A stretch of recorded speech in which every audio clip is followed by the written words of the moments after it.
we've got here is yet another one of these outdoor public art exhibitions. This one's very expansive, covering a large area of grey supporting wall. It begins at the top of these steps and then continues down past this construction site to a road in the distance. Not too many visitors. Very different, the kind of experience of seeing visual material in this way than seeing material as you would normally in a gallery. Here it's sort of imposed upon you. There's something perhaps needy and desperate in the artist's intentions. They're wanting to communicate, expecting to be recognized, whereas at least when material is exhibited indoors, people have got a sort of choice, and there's a sense that it's juried or curated in some way.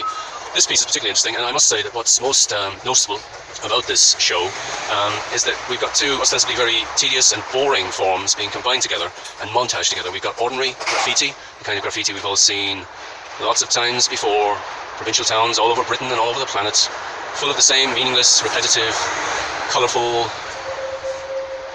drawings and paintings which haven't really moved on or advanced for decades, so it's not that challenging. But combined with this signage, something starts to happen. This is, we have to say, antisocial in that old-fashioned lumpen sense of the word as well. This piece of painting here is covering over a sign which says site safety.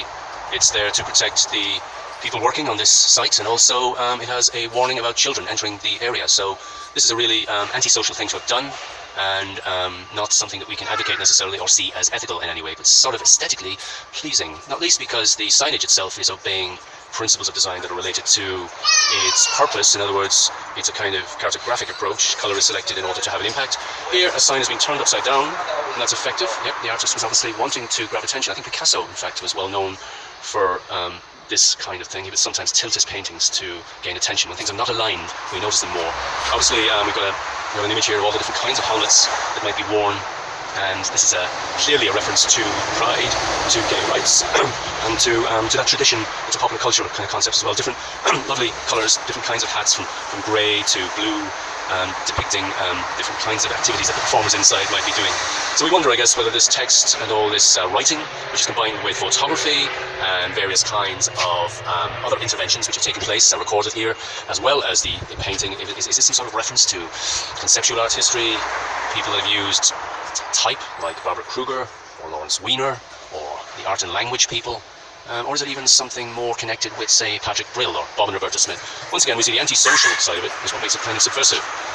Not easy to advocate for, but also interesting in the fact that these graffiti artists clearly don't give a damn. Those that put the signs up are much more meticulous, much more orderly, much more organised, and it's difficult to say much more about the show itself. Some visitors here, some of the performers, not getting as much attention as you might imagine.